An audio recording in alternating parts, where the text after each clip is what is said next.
Okay, let's take a look at the hottest auctions for Beatles memorabilia up for sale at eBay this week. Let's go. We are kicking things off with some paper ephemera. First up is a 1964 U.S. picture sleeve for Can't Buy Me Love with the 45 included. Bidding is sitting at $425. Yeah, over $400 for a paper sleeve. I mean, I look at it and just see a piece of paper.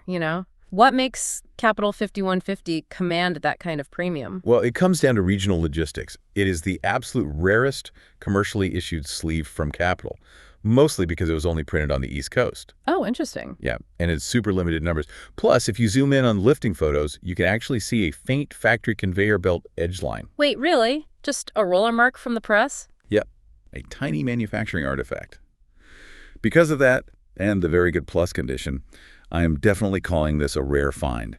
And by the way, if you're listening to us on podcast and you want to see photos of these auction items and the eBay links, visit us at BeatlesRewind.com. So moving from paper to ink, we have a set of autographs rocketing up to $1,938. A serious price tag. Yeah, it is a signed index card and a photo. Ringo is on the photo, and John, Paul, and George are on the cut card. But how do you know it is not just a forgery? Well, the autograph market is a total minefield, but these come with PSA/DNA certification. Ah, okay. The official authenticators. Exactly. They analyze pen pressure and ink flow, so there is no guessing here. That paperwork proves this is unquestionably the real McCoy. Nice. Okay, sticking with ink, let's look at album covers. We have a mid-1960s U.S. Mono Meet the Beatles LP sitting at $232.50. Ooh, this one is super interesting for variant hunters. Because it is an LA pressing, yeah, with the green text on the front. Yes, but the huge detail here is on the back. It completely lacks the George Martin producer credit. No credit at all. None. They fix it in later runs. Plus, it has 3 BMI publishing credits on the label instead of ASCAP. Those little manufacturing quirks definitely make this a standout item. Speaking of things surviving from the 60s, let's jump back to paper sleeves. We have a 1964 U.S. Love Me Do Tolly Records picture sleeve, currently at $227.50. Solly Records, wow. I just can't get over how hard it is to find these intact. I mean, kids were stuffing these into backpacks and, pinning them to walls. Absolutely. Surviving without being torn to shreds or drawn on is practically a miracle. And this one is graded near mint minus. Right. It is remarkably crisp. Honestly, finding one surviving in this condition makes it a great piece. Well, if paper is fragile, old shrink wrap is way worse. We have a 1967 Magical Mystery Tour factory sealed first pressing at $406. Small 2835, stereo gatefold with the booklet and the Capital Rainbow label. But my scam radar always goes off with sealed vintage records. Couldn't someone just rewrap this in their kitchen? You'd think so, but you have to look for the factory breathe holes in the plastic. Breathe holes? Yeah, factories poked tiny holes so the trapped air wouldn't warp the cardboard when temperatures changed. Huh. Modern fakes completely miss that detail. Oh, wow. I had no idea. Plus, it has the original price sticker under the plastic. So because of those breathe holes, I can verify this is the genuine article. Okay, back to signatures. We have a vintage Paul McCartney autographed cut, currently bidding at $1,175. Another high-ticket item. Yeah, so what is the deal here? It is just an isolated signature, right? Yes, but this one carries Beckett Authentication Services certification. BAS. Having that BAS paperwork takes all the anxiety out of the purchase, so this one is clearly the real McCoy. Awesome. Let's shift gears to some actual instruments. We have got a 1967 Hofener Model 5001 viola bass. The classic silhouette. Yep, current bid is $752. It comes in the original case, and it is missing the pick guard, but there is a cool little detail in the hardware. Oh, the guitar picks. Yeah, the original owner just left an old faux tortoise pick wedged right into the bridge pickup. I love that detail so much. It looks like it has been stuck there for decades. It really gives it character. Totally. Finding an instrument with that kind of history, a player's forgotten pick, makes it a standout item. Absolutely. Okay, moving over to the international market, here is an Italy 33 RPM pressing called I Favolosi Beatles, PMCQ 31503. Ooh, the Italian pressings are fascinating. Bidding is at $403.97, which the listing says is exactly 351 euros. Right, this was the second album issued over there. What you aggressively look for here is the bright red label. Just the color. The color, but also it must be entirely missing the mechanical copyright licensing logo. Ah, because of international licensing laws. Exactly. Finding that specific red label without the logo is a rare find. Speaking of missing things, let's look at studio mistakes. We have a 1966 UK mono revolver, Matrix XEX 6061. Oh, the withdrawn mix. Yeah, current bid is $245.29 or 185 British pounds. This has the alternative mix of Tomorrow Never Knows, right? Yes, the heavy one that George Martin panicked over because John's vocal loops were so incredibly dense. So they just stopped the brick. Literally stopped them and swapped the metal stampers at the factory almost immediately. Wow.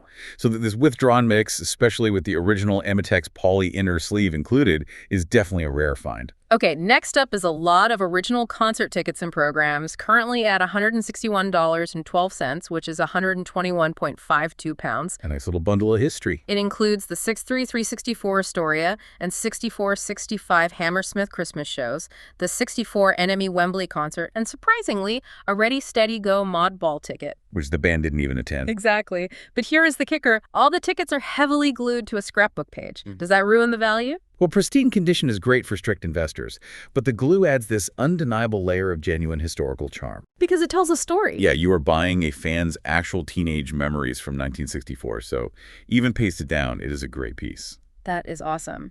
Now, from live shows to home audio, we have the White Album Volume 2 on a 4-track reel-to-reel tape. Talk about an obsolete format. Current bid is $122.50. It is Apple Records L2101 playing at 7.5 IPS, with tracks like Birthday, Your Blues, and Revolution 9. And the listing notes it is plea-tested and working. Yeah, which is crazy to me for an old tape reel. It is. The analog warmth and the whole mechanical process of threading the playback makes this a standout item for audiophiles. All right, next we have to be careful. Current bid is $100 for a 1964.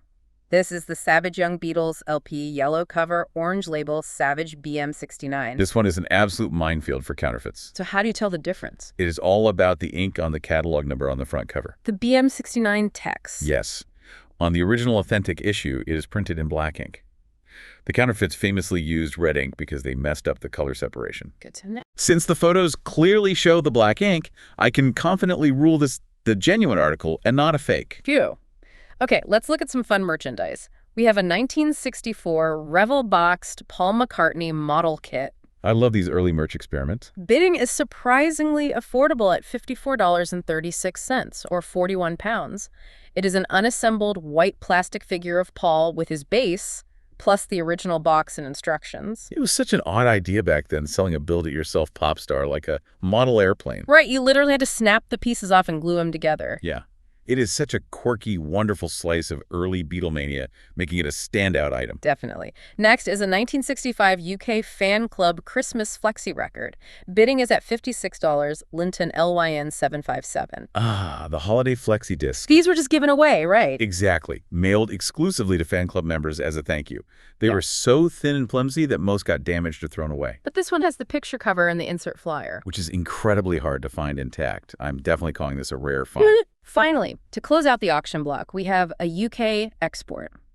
If I fell go, tell me why 45 single. A very cool logistical oddity. The current bid is surprisingly low, just $15.50. Yeah, these export singles use the DP562 serial number instead of the standard UK-style numbers. So they were pressed in the UK but shipped right out. Exactly. Usually to U.S. military bases in Europe or other international markets. It is super affordable and a great piece. We've covered a ton today, but, isn't it fascinating how things meant to be thrown away, like a 1964 paper picture sleeve or a plastic model kit, are now treated like priceless artifacts?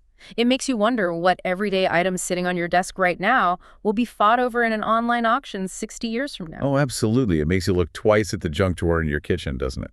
Well, thanks for joining us today. By the way, if you're listening to us on podcasts and you want to see photos of these auction items and the links to them, visit us at BeatlesRewind.com. It's the Beatles all day, every day, 8 days a week. Cass, we'll do it again tomorrow. Always a pleasure. Have a wonderful day.